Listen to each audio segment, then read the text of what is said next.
to bring up too another text because I hear this quoted a lot.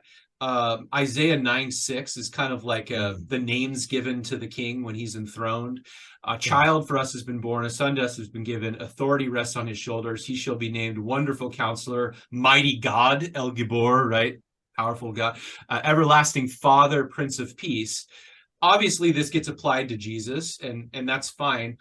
The one move that I'm concerned about that I see a lot of Christians making today is that because this king figure is called Mighty God, this is a good proof text for Trinitarian theology or Jesus being God. What might be some issues with that, do you think? Yeah, I wish that worked. I mean, we're both thoroughgoing Trinitarians, Max, you and I. Right. Aside from the fact that he's called Everlasting Father here, so unless we're modalists, we've got a yeah, we have a problem. But, so it's a similar issue with what we just talked about with the manual prophecy. There needs to be some meaning in the language that made sense to Isaiah and his audience. And there's a common practice of naming individuals with what they're called theophoric names. They're names that have a God element in them.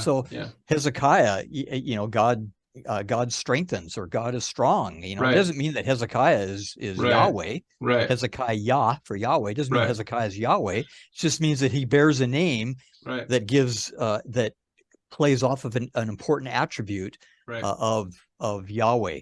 So, but the reason the king could be called El, for example, or El, it's not to say the king is Yahweh, but the theology of kingship is such that the king is God's agent in the world. Representative agent. And so there's that kind of direct connection. So when we think about Jesus, Messiah, being God's agent in the world, that kind of takes that idea up in an ultimate sense, right? That every other one kind of before that never really lived up to the billing in the way that Jesus does, in this perfect way that we see idealized in some of the Hebrew scriptures. Yeah.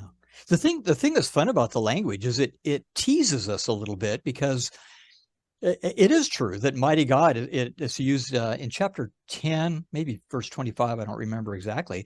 That exact name is reused of Yahweh clearly. Yeah. And God is called Father in New Testament thinking, but in the Old Testament, God is Father.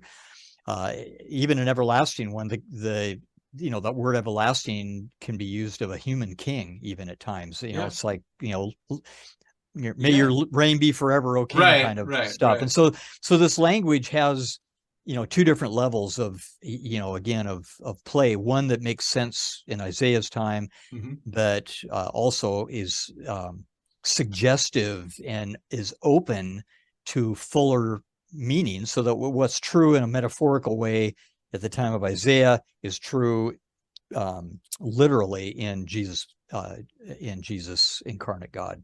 Right.